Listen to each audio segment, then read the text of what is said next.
So I just did some Google search about you, and I found that when you were only 5 years old and you spent your time in a labor camp, and how was your time there, and what did you do on the daily basis?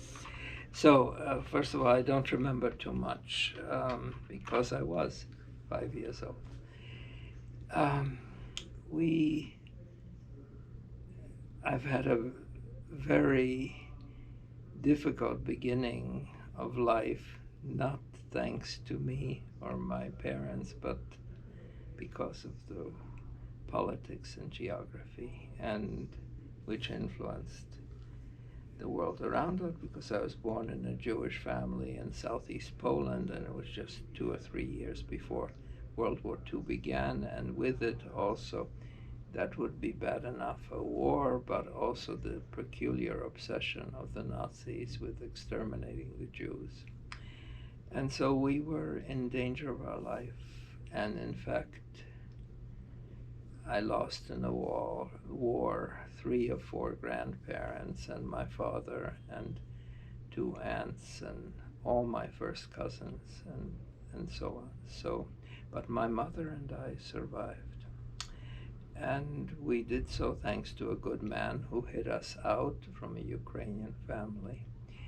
And but prior to going into hiding in 1943 to 44, I was born in 37. Um, we were, in fact, in a labor camp. My, there was supposed to be no children there, but the guards could be bribed, and so the children stayed there. I don't remember much from that labor camp at all, to be honest about it, but I think I spent the whole day next to my mother. So at this point in the labor camp, I was 4 to 5 years old. When we went into hiding in 43 after the labor camp, I was 5.5 to 7 years old in the hiding. My father remained in the camp while we went out into this hiding place, and he was an attempt by him and some other people to break out of the camp was betrayed, and he was killed by the Nazis in June 1943. It's exactly 2 days since the anniversary now. It was June 29th, 1943. And we just lit a memorial candle for him, which was customary to do. So the beginning was tough, and it wasn't over with the end of the war. Well, it was over. That was the worst part. 1944, from 41 to 44 was the worst part of the war for us. It took another 5 years for us to get to the United States, from end of 44 to 49. We were refugees, stateless. We wanted to go to the United States, but it was difficult to get a visa. We were facing the same problems that people were. In fact, I am, in the context of modern definitions, I'm the equivalent of one of the dreamers, the children who are here illegally from South and Latin America, in the sense that you don't know it, but the Hoffmann is my last name. That wasn't my name at birth. It was Safran. It was a different name. Hoffmann was some documents we bought at the end of the war. And we came to the United States on what were essentially forged documents. And so we came illegally. And my mother and father are no longer alive. No one's going to deport them. No one's going to deport me. but I'm here on the basis of an illegal immigration. In that sense, I am exactly in the situation of the so many young children who came here, who wound up here one way or another. So I have a lot of sympathy for them. Thank you. But have you ever visited concentration camp or the place where you hid for some times at the latter time? I have visited the place where I come from. I did not visit for the first time. I tried to visit it when it was in the Soviet Union till 1990, but it was not allowed. And though we had kept in touch with the family who hid us, I did not get back till 2006. And I have been back 3 times with my family and children. And I have not visited the place where the camp was, but I have visited the place we were hidden in. The schoolhouse was still standing in 2006 and 9. It's now been torn down and replaced by a brand new schoolhouse. But we were hiding in the attic of the schoolhouse, and um, all my family and I have been there and have kept in touch with the people good people who hid us out, the family. Yes, so I've been back there. Yes, because I am asking this question because when you were a child, as you said that you cannot remember many things, but at later time you got more information and you studied, of course, more political aspects of the Nazi and how they tortured Jews. So probably you experienced something at that time you could not understand that what is happening around, and at that time you understood, of course, the politics. So how did you feel this? There are several things. It's a good point you make that I learned more. The other thing is the first part is taking apart what I actually remember from what my parents, what my mother and my uncles, who were also in hiding with us, what they told me. So that is the first part. The second is then you learn more. And one of the things that in general happens to people who are in the midst of war is you concentrate so much on a survival in that situation. You don't know anything else.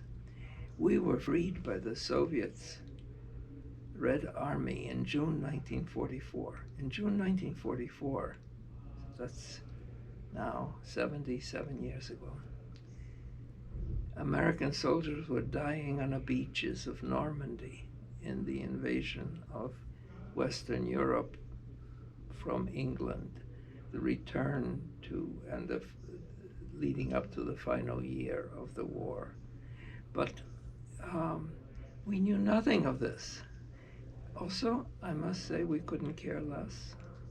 We were intent on our survival.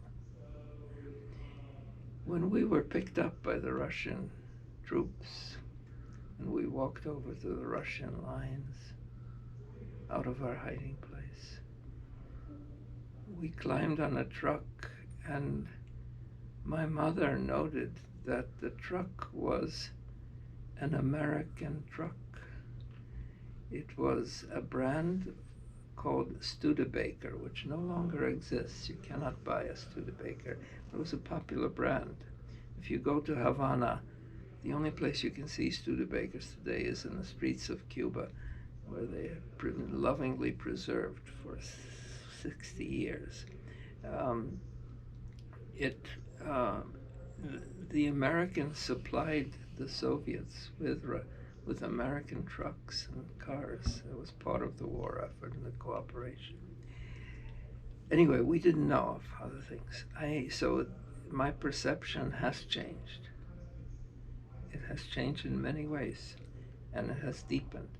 I knew nothing of the terrible losses the Ukrainian community around us had from the Soviets, who killed many of them, and that affected their attitudes toward us. This whole story is almost impossible to tell without a knowledge of the geography, history, and politics of that period. I mean, any more than you could tell the stories of partition in India and the terrible stories that emerged from that, and what was behind them. I mean, who set Muslims to kill Hindus or the opposite? And these are that story. To tell that story without telling the history of the Raj and the history of what the events that led up to partition is almost impossible, or of the Mexican Revolution, for them, which we don't know much about except in mythology here.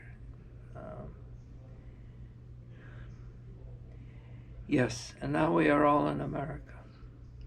Yes, of course. So we always say that we should learn from the history. So if I can ask you that, which lesson we should learn from what happened in 1944, what will be your answer, Professor? I think there are a number of things. I mean, it should not happen again. But it did happen, and I'm sorry to say it. Genocides seem to happen again, and mass murders and war. We could give a list of them. One should try to understand, and that means try to understand what motivates the people on the other side. One should avoid the military and soldiers and the armaments and the spirit of war, because there is an inherently corrupting influence of weapons and the tools of killing, and especially when brought together with other instruments or manifestations of the evils part of us, no one else but us. And especially and so what I'm talking about is politicians inciting people to kill people from other groups or such. When somehow you have the instruments of war and you have the forces of politics, of masses, of crowds, especially young men get easily corrupted by those instruments and those opportunities and those possibilities which the weapons offer. And so they grow out of their own humanity. They started out being human, but they become something else. On one hand, they become the instruments of politicians. On the other hand, they are the instruments of evil in an abstract way. And the young men will do things they would not imagine doing in normal times.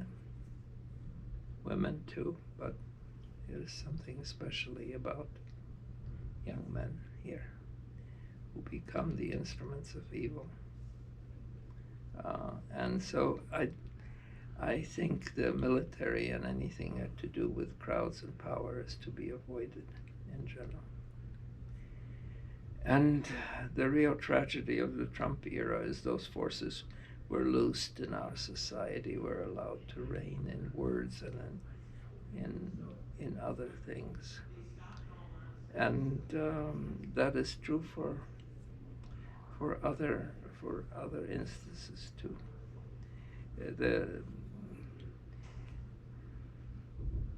I don't want to get into Indian politics, but the nationalist tendencies of the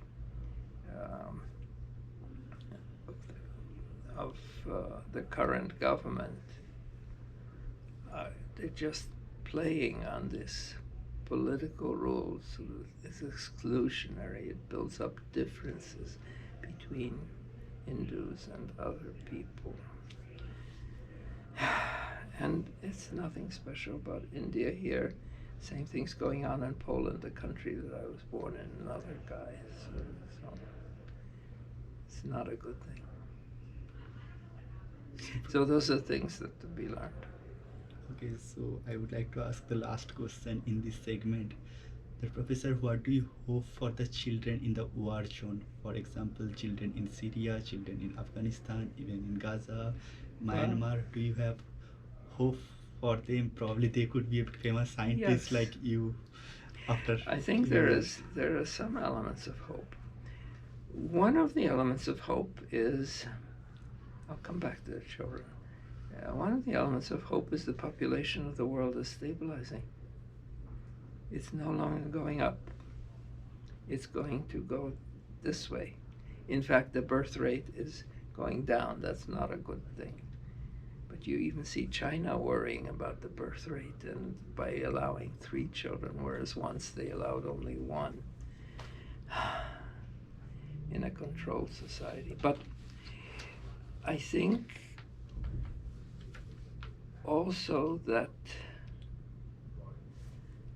we are reaching a point where I think the world will feed itself reasonably well, thanks to, I think chemistry has contributed here, and the world is, you cannot feed this population or even the reduced population we will have with organic agriculture. You have to have fertilizers and enhanced agriculture of one type or another.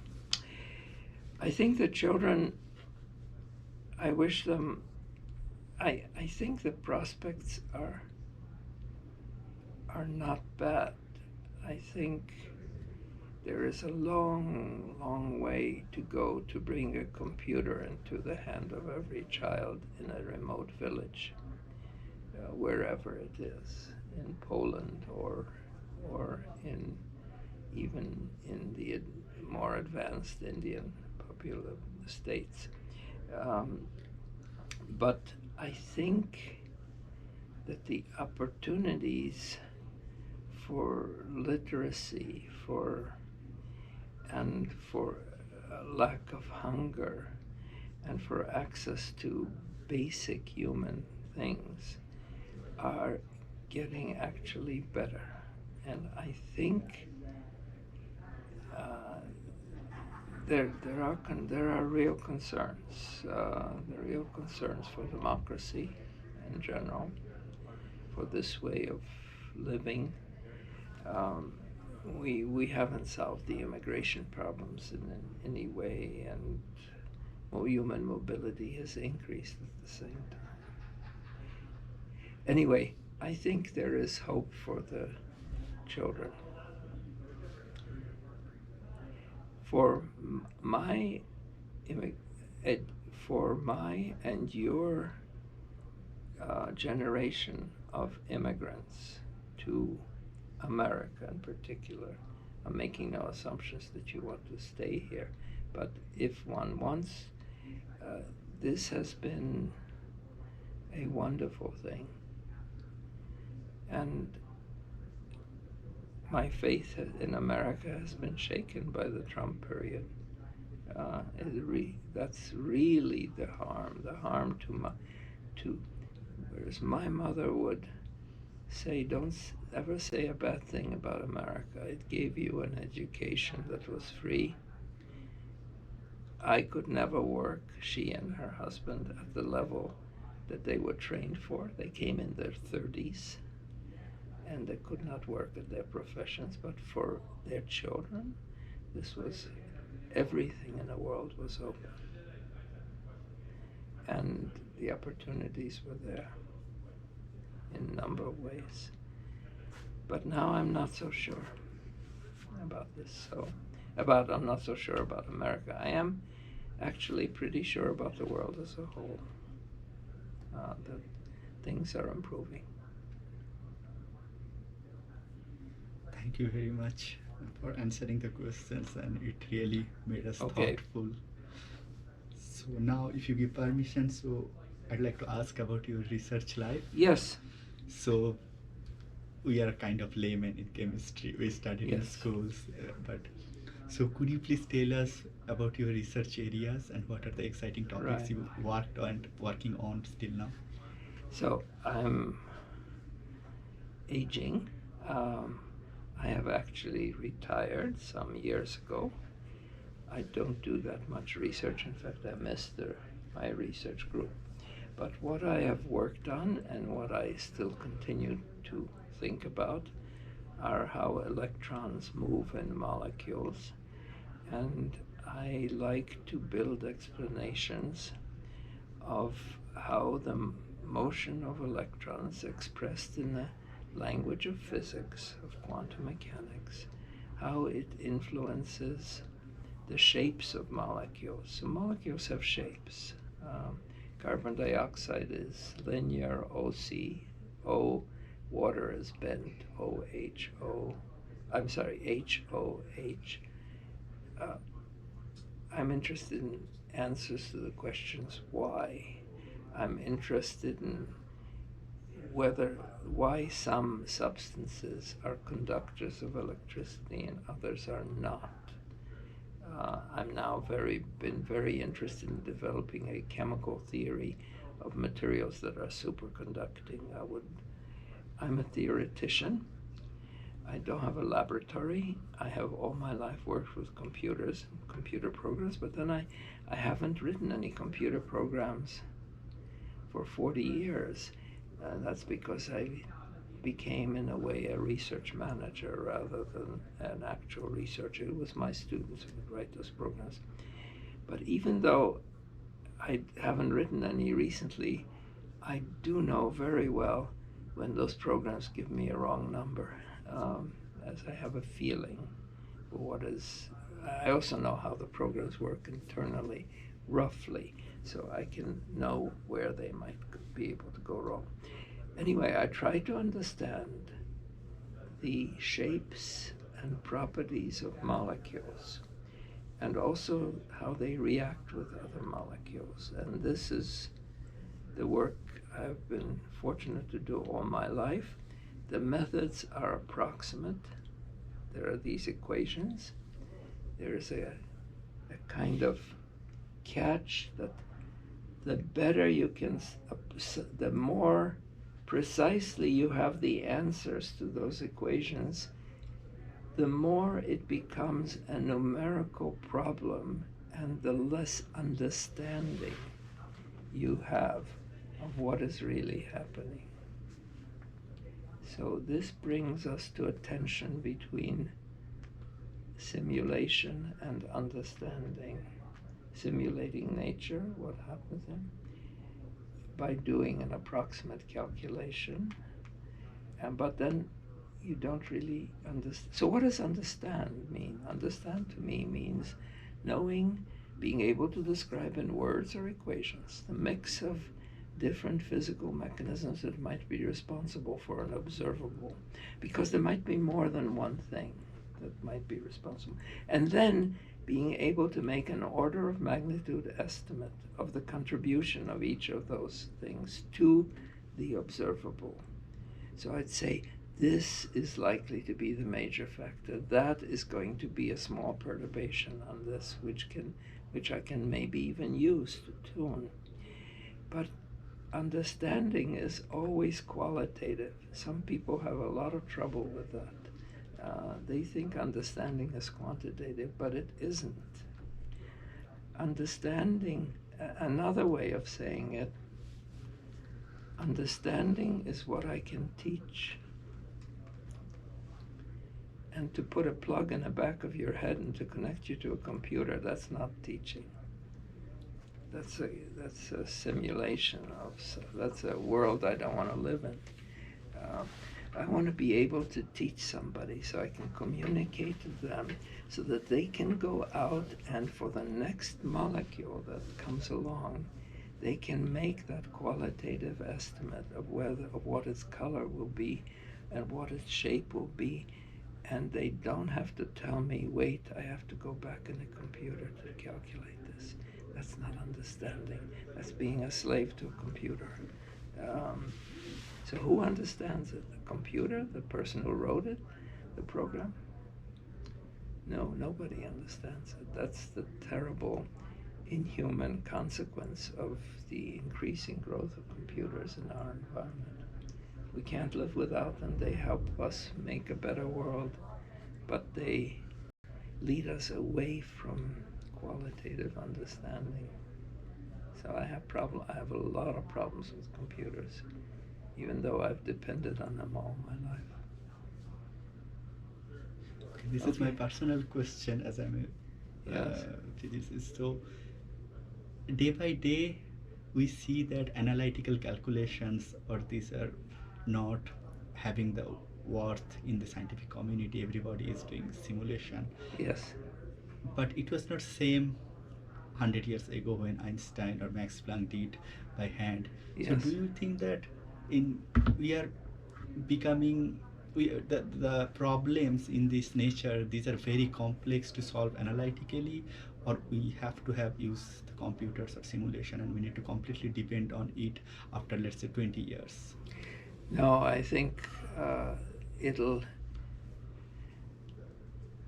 in the future, the theory will be done by doing some parts analytically, understanding the main things, then taking not a holiday, but a dip into the computer to get a number. And then going out of it and to back to thinking. And also, there will be there are ways to use the computer as a partner in a research enterprise to help you how to think. So you would ask the computer, you don't use the computer just to get the number, but you first, to me, understanding means to be able to understand qualitatively the result of a calculation before the calculation is done. Then you go in a computer. Now this assumes a perfectly reliable program, which is a big assumption. You go into the computer and you predict that when you put an NH2 instead of an NO2, that this material will change in color from blue to green. And it changes instead from blue to yellow. So, okay. So something went wrong in your understanding. So then you think about it. And maybe you put in that, okay, maybe that change was too big. I will make a number of small changes. And the computer program gives you a number of small, and you see and how it goes, and slowly you come up with an explanation. You test it by saying, well, let's see if this explanation is right if I try some other substituent on there. And you go and you use the computer to play games with. But these are very serious games. These are games in order to gain understanding. Yes.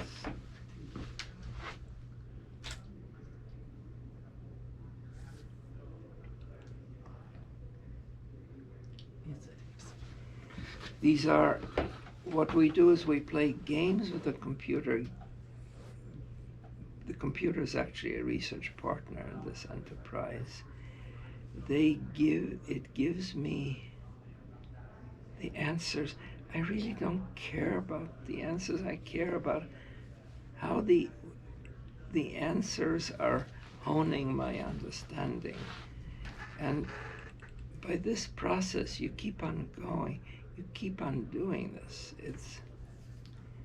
The focus is not on a number, but on my understanding. That's the difference. So I think that the best theoreticians of the future will be like that. And I remember a great theoretician here is no longer alive, Ken Wilson, was very much like that. He would have these flights of theoretical fancy. I mean, they were things on paper, ideas. But then he'd go in off and do some computing. And his focus would change all entirely. He would write this program, he would debug the program, it would take months. Out would come a number, but he would use that number in some way in further calculations. That's great. Yeah. Have you failed in doing something in your research life, or have you got frustrated at any Yes, point? I So how have. did you overcome that? First of all, I've made some choices, but which I don't regret, to go in a certain direction. And some may be that I regret not taking. But I have, at this moment, I have wanted to come up with a chemical theory of superconductivity, and I have so far failed to do this. I had one postdoc who was very close, I think, but then he got a job, and so he went and did something else. So what is my saying it this way reveals something interesting, and that is that I'm dependent on a postdoc as much as he is dependent on me. He's dependent on me to get a job. I help him get a job. I'm dependent on him because I can't do the calculation anymore. Even if I sort of know what he did and how, I can't do it in detail. And I think I'm too old to learn. I shouldn't say that, but because no one's ever too old. But yes, some things are just that come easily to you, come with more difficulty. I look in notebooks from graduate school where you were, and I saved a few problem sets I solved in graduate school at Harvard. I could not possibly do those problems today that I could do as a graduate student. Was I smarter then? No, I was in a certain line of thinking. I was primed. I was ready for those, but I can't do them anymore. So there are things that change. Anyway, I miss not being able to construct a chemical theory of superconductivity. That was one thing.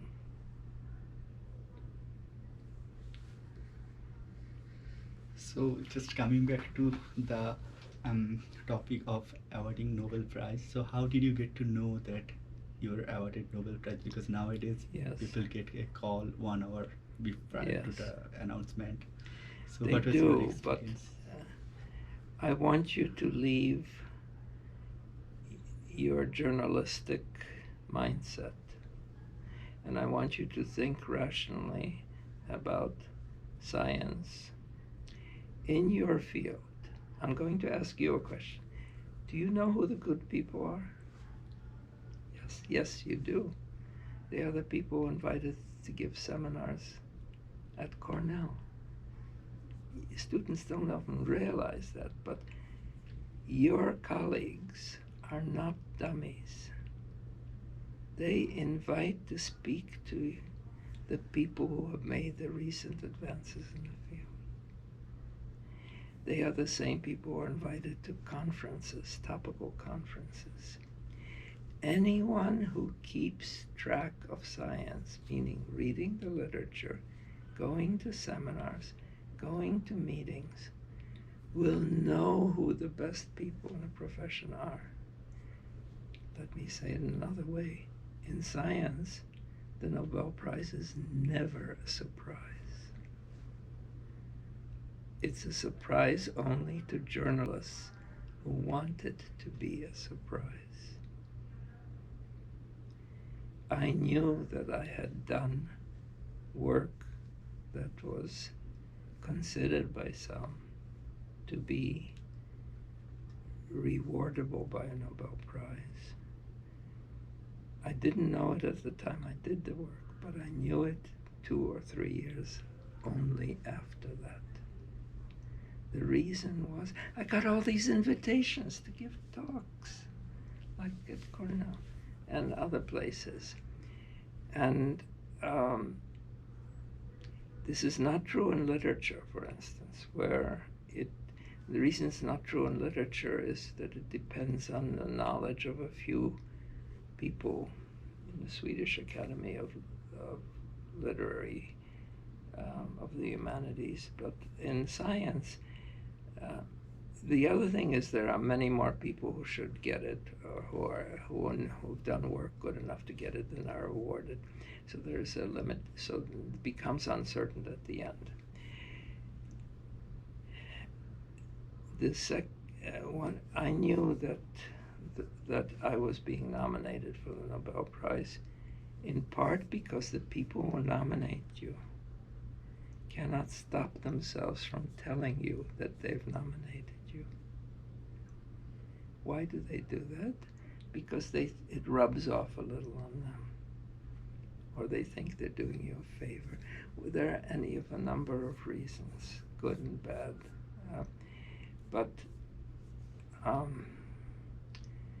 Ian Woodward, who was the fellow who should have gotten it with me, but he died 2 years before, would have gotten with me.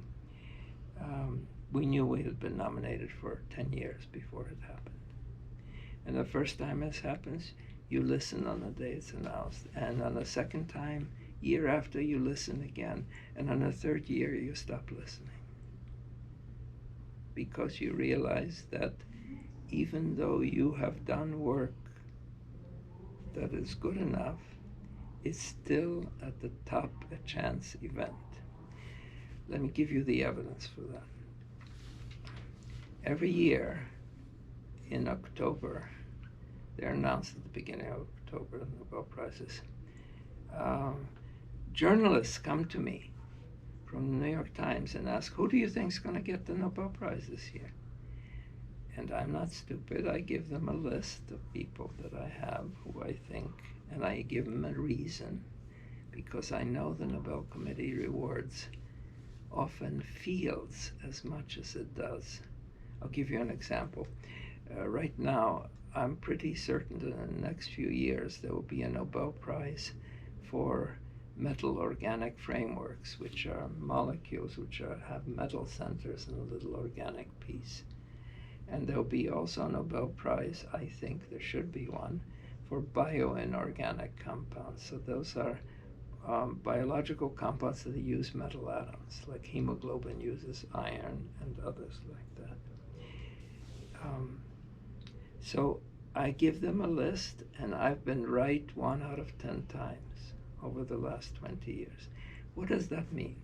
It means either that Roald is stupid, which I'm not, or that there are many people who can be recognized, and I haven't picked the right one. So that's why there's a chance event at the top to some extent. And sometimes people are omitted for the wrong reasons. And so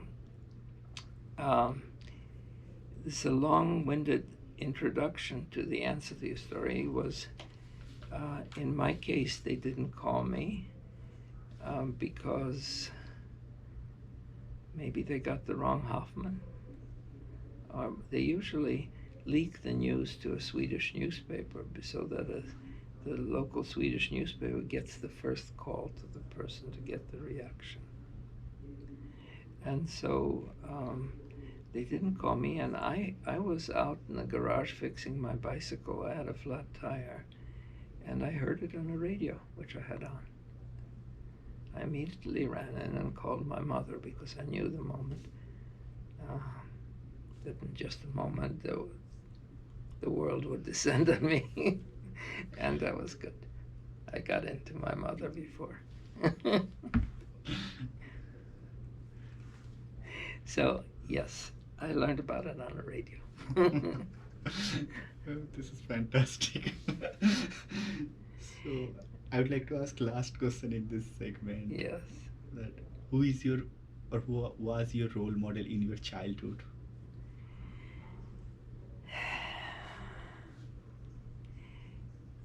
Um,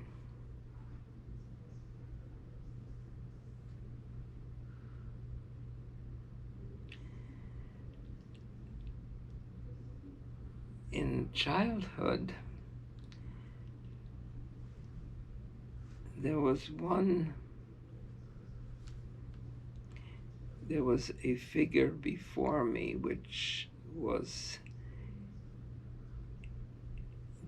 not easy to live with, and that was to live up to, and that was the memory of my father. So now the background is that my father was killed by the Nazis in a heroic act of rebellion against the occupiers in 1943 when I was 5.5.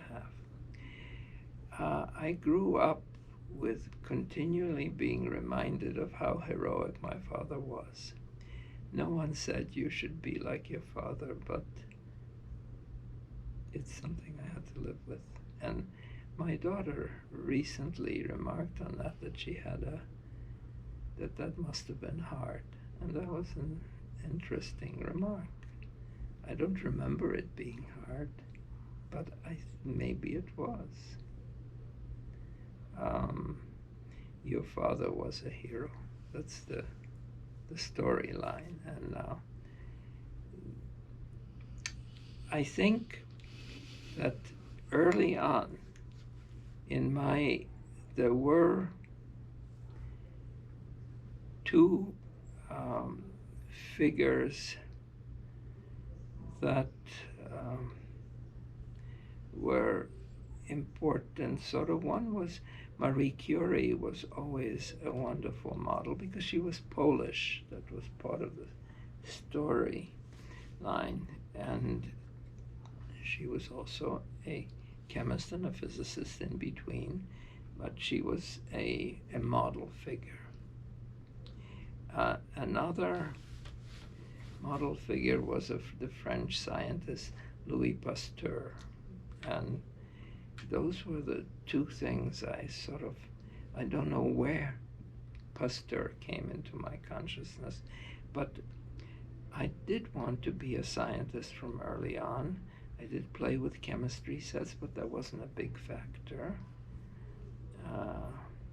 When I was in high school, the only advanced placement test I did not take was a chemistry one. I took physics, biology, and math. I didn't decide on chemistry as a career until 3/4 of the way through my PhD in chemistry. I wasn't sure that that's what I wanted to do. Even though I was doing a PhD in chemistry, I know it's hard to explain, but it's just the way it was. But I think these were the sort of heroic figures of my life. With the background of my father. Thank you very much. So I would like to ask that if we take a few minutes, I'd like to ask two questions about poems. Sure. So, like in science, we always seek for the truth, Yes. and also in poems, it could be abstract or it could be imaginary. So I think that the things probably there are many truths you would have liked to see to getting closer, but probably it was not possible. So do you think that you could express yourself in poems, those thoughts which you could not catch in reality? Well, in science, though, I work hard to humanize the science and to be allowed to express things in science that involve emotional contact, or rather, I've said it the wrong way around. The main currency of poetry is emotional, and the impact it makes is in images and in emotions. And poets have learned how to use, especially to minimalize the words, yet to, in few words, to make people feel emotions. And I wish I could do that in science. I think I've learned a little bit, but it involves a struggle with the conventions of scientific writing, which do not allow emotion to be expressed. This, incidentally, is why lectures are always, for a student, should always be considered as a, even when you don't think you are going to understand anything, as a primary good, in that, let me tell you why. Because in the spoken lectures which your seminar speaker gives you, there is less holding them to not tell you of their emotions. Or they'll construct, they're human, they construct a story. The nature stories are very old. Stories involve going in, seeing an obstacle, fighting it. They'll tell you how they're fighting it, what they'll have to do to get that measurement. There is going to be a blind alley. There's going to be a struggle over some mountain. They'll get, and when they get to the top of a mountain, they'll see other mountains. These are stories, I'm telling you. And you're not allowed to do that in a paper. But when someone talks to you, that's really what they're doing. So therefore, seminars are inherently more interesting than scientific papers. And you should take every opportunity to listen to them. The worst that can happen to you is you'll fall asleep. And you need that sleep anyway, too. So it's not so terrible. But if and some point you'll get lost. That's probably almost a certain thing. But until then, you get a feeling this is interesting or this isn't interesting or something. Okay, I go away from your question, which was, say again what you want. The connection between the science and poems. Yes, right. Expressed in both ways. So I think the poetry, first of all, gave me a chance to talk about things or problems that, or things that bothered me that I couldn't, there was no place for it in my science. And then I've always liked words. I also liked the power.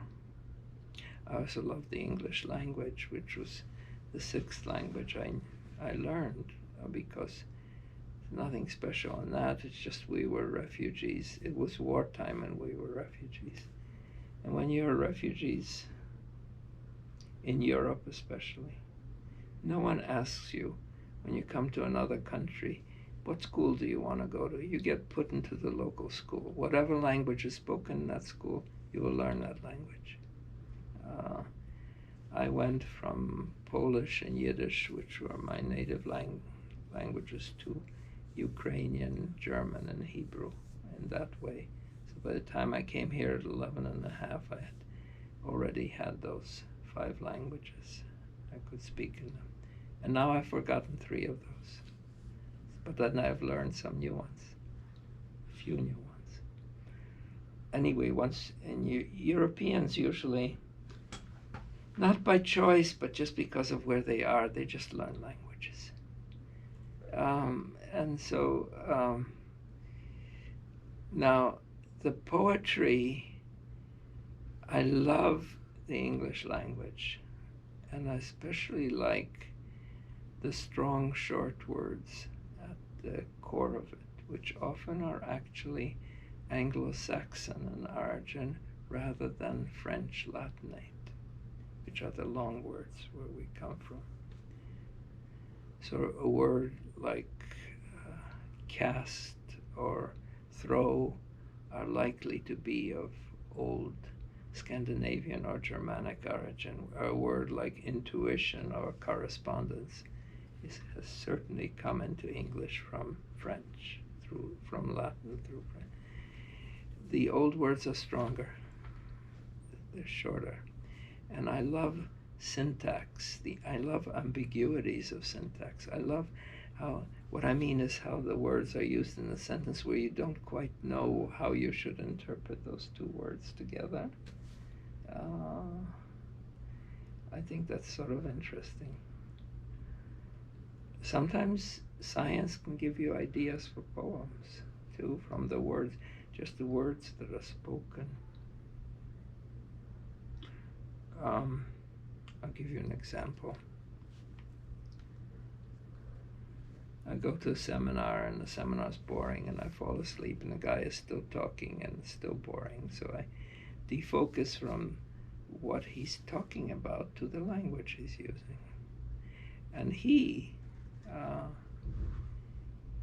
doesn't think he's using the language. He doesn't think the language is important. He thinks the mathematical equations are important. Boy, is he wrong. But that's another story. But he says, I'm going to solve this differential equation. I'm going to assume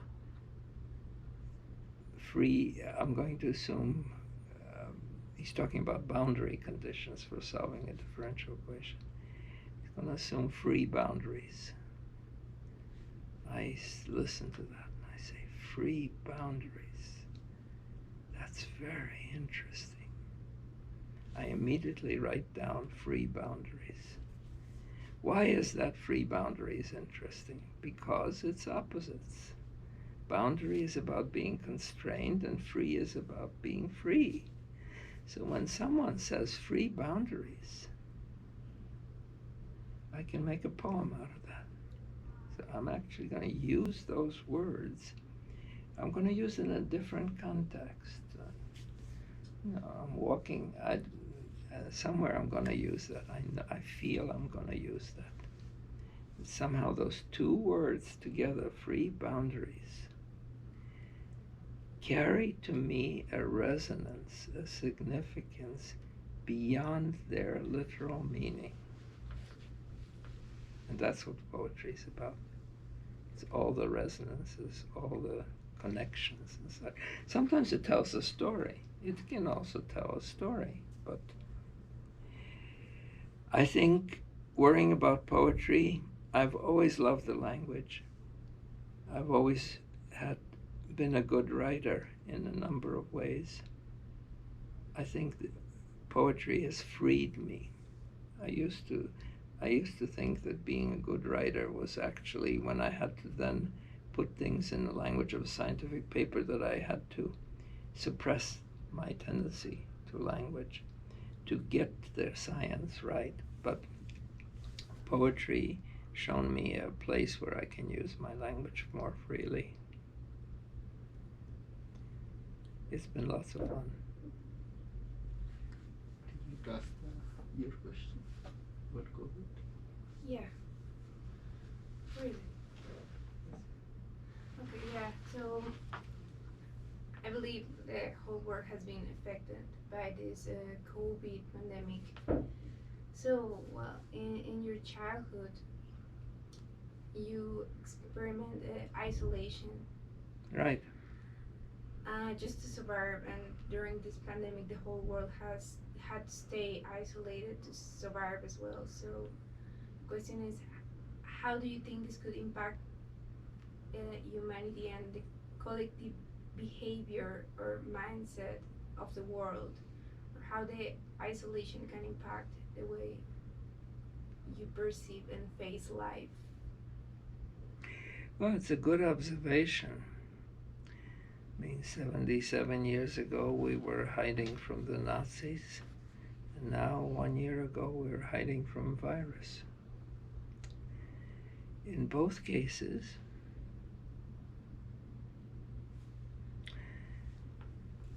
there was terrible danger outside. Nazis, the Ukrainian police, out to kill us. Though I didn't see anyone being killed until we walked to the Russian lines. But I knew about the killing. But close by, my mother, my uncles, I was surrounded by love. So outside was terrible danger. Inside,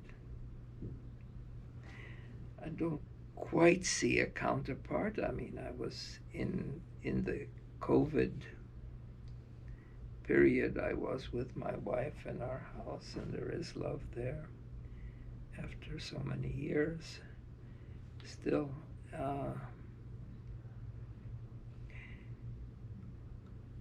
I think your question is a very interesting and deep one, and that is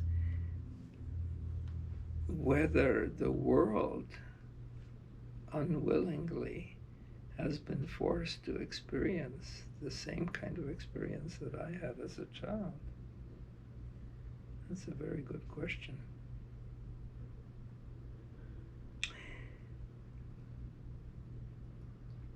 Oh. Interesting that it came in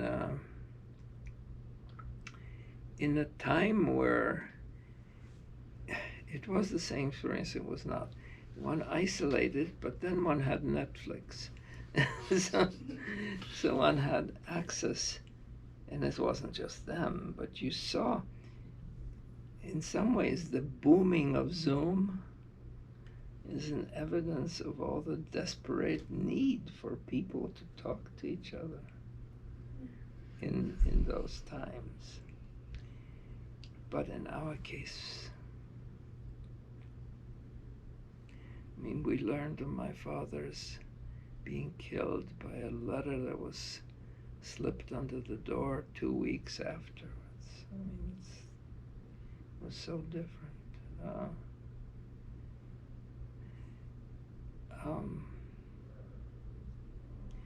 News came, but there was a local Ukrainian newspaper, but it was just put out under German censorship, and it contained no news. It only contained news of German advances. It was propaganda.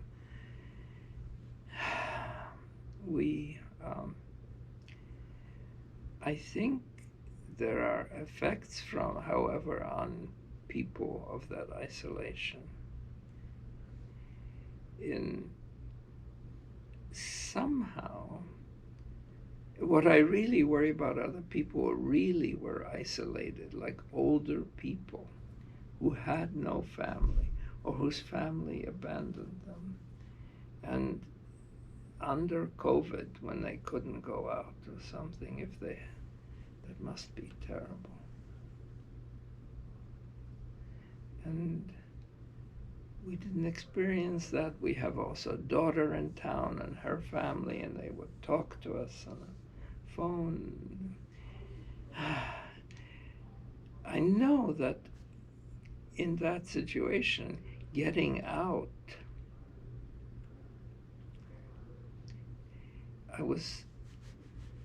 I had to fight a little in our retirement community to be allowed to go out somehow. But I did, and I took long walks, and that made a world of a difference.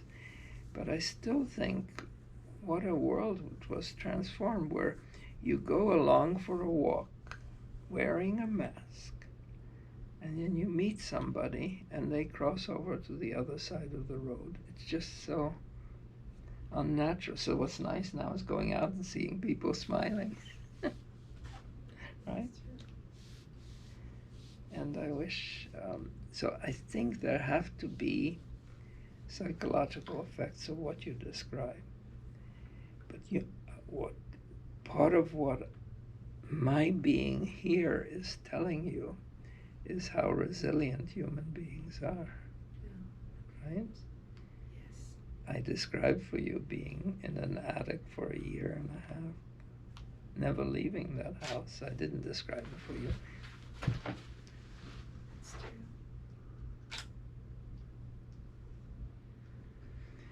skipping the rapid fire one. Hmm? Skipping the rapid fire one. As Uh, we don't have much time. no, it's Not okay. too It's long, okay. but Huh? I gotta do another question. Sure. Yeah. I think that the fact that um, that I'm a reasonably normal human being after that experience of the wartime that I described, why not view it positively as telling you something good innately about human beings, that you can survive terrible, terrible things and still emerge okay. I would like to think I have a last question.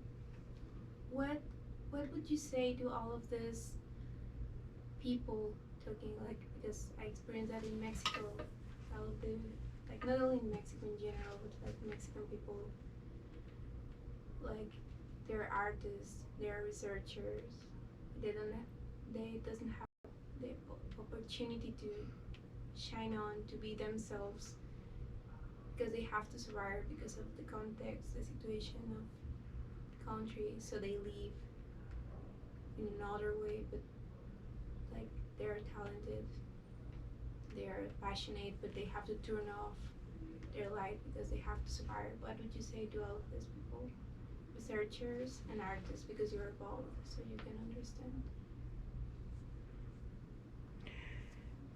well,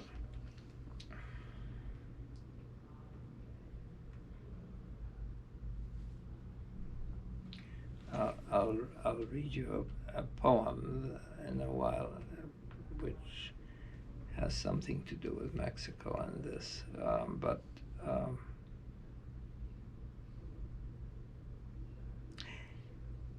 first of all, I don't think things are so bad. I'll come back and take it back and say things are so bad. But I don't think they're so bad as long as we have the ways of communicating with the world, which, for instance, Mexican or Bengali artists and writers have. They can read that literature, the same literature that I read. My limitation is time, not, it's true I cannot read some languages. Books have been the most remarkable liberating force for human beings over centuries. And now we have departed from books. What you see around here marks me as a fossil, and it's all in there, but it is in there. Still the problem how to read it. Now, the limitation, there is a limitation when, to take off from something else you said, when it's not that the artists or writers feel maybe not recognized because the world cannot read them in the language they write in, or that's not the problem. The problem is when they have to go out and make a living, or do something else just to survive day by day, so that they come back so tired they cannot possibly pursue their passion, which may be playing music or writing something. Um, that is when the world, when the needs of the world and the family impinge on individuals to the extent that there is no time left for their spiritual passions. And that is so that artistic endeavor becomes a cultural luxury good of some culture that some cultures have and other cultures are not allowed. And I don't have a good answer for that. That has not. That's still a problem. I'll read you a poem, Yes, which actually, it was our request. and you can also let's see if I can copy it. It's from one of my early books and has a story behind it, but it's something about hiding in it too. Yes. So this is from the second poetry collection, and it came when a great Mexican writer, Carlos Fuentes, came here to Cornell. Now 30 years ago or so, and spent a semester here. And I went and he gave a series of lectures. This is before you were born. And the lectures were on Mexican culture. And he and I became friends somehow. And in one of his lectures, he talked about the Mexican nun who was a writer, Sor Juana Inés de la Cruz. And he told her story. Her story is told in a whole book, a wonderful book by the Octavio Paz, who was politically the other pole to Carlos Fuentes. The two of them didn't agree on much. And he wrote a book, a biography of Sor Juana, a literary biography, which is wonderful. So this is Sor Juana. This comes in 1650s. This is a while ago. And in colonial Mexico. And I tell her story briefly because Carlos told her story.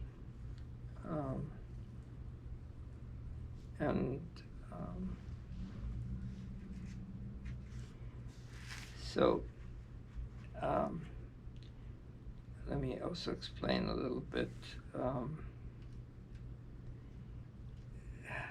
Half of the poem is the story of Sor Juana, and the other half comes from listening to a biochemistry seminar the preceding week to hearing this lecture. And in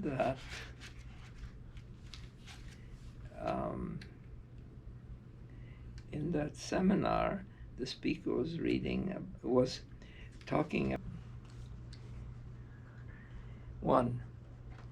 To grow animal smart, the membranes of eukaryotic cells rim twice the coded library of the nucleus, tangled and fuse to the gaudy network of sacs of the endoplasmic reticulum, pinched off subcellular organelles, empower cells with the know-how to reject transplants, wrap a myelin sheath around a neuron, see red and then see yellow.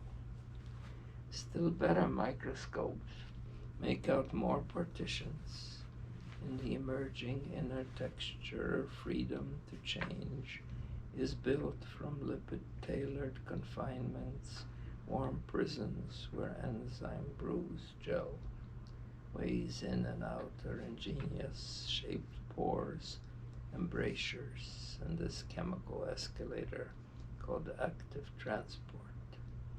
Fluid, mosaic, the membranes hold sequestering works. 2. In 1655, Juana Inés de Espada begged her mother to dress her as a boy so that she could study at the University of Mexico. At the court of the viceroy, She astounded 40 professors with her mathematics and Latin odes, but it was not a time for learned women in Mexico. So Juana entered the convent of San Jeronimo. Within watched two girls spinning a top, and from what she called her black inclination for wisdom, had flowers sprinkled so that as the top danced out its loss of momentum, one might see its spiral trace, and not a circle. Juana mixed earths, and in a library of 4,000 volumes, wrote theology and love poems. Sor Juana Inés de la Cruz, shutting herself in the cell where knowing is permitted. So one part of the poem is the science, and the next one is Sor Juana's story. And what they share is an interesting thing. It's interesting how these things are connected. That you need the boundary in order to have the freedom to learn. Maybe you need the boundary.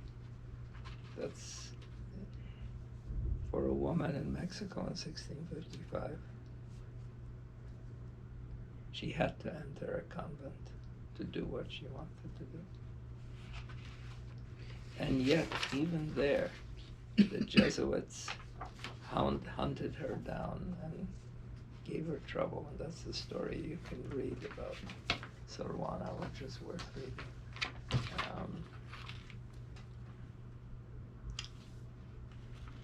So I just connected up to being what you just said about being imprisoned. Not imprisoned, being confined. It has consequences. It's not entirely bad. Or to put it another way, and to pick up my theme of resilience, you make what you can out of the confinement. I learned how to read. I was surrounded by love. But we could have been killed.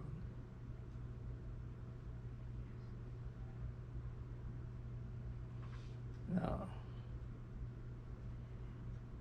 We do not give the credit for the life to God, because you can reason in various ways given the losses that occurred in that war. Some people became more religious. Most became less religious after experiencing what we went through. How could God let this happen? Yet you see, even today, you see some disaster like that building falling down in Miami, and you see someone saying, praising God for saving this person, who will say, well, poor God that he has to be called in by us for these purposes. It's enough that they were saved. That is suffices. Okay, Okay, I let's think stop, we'll wrap and up. I will sign these books.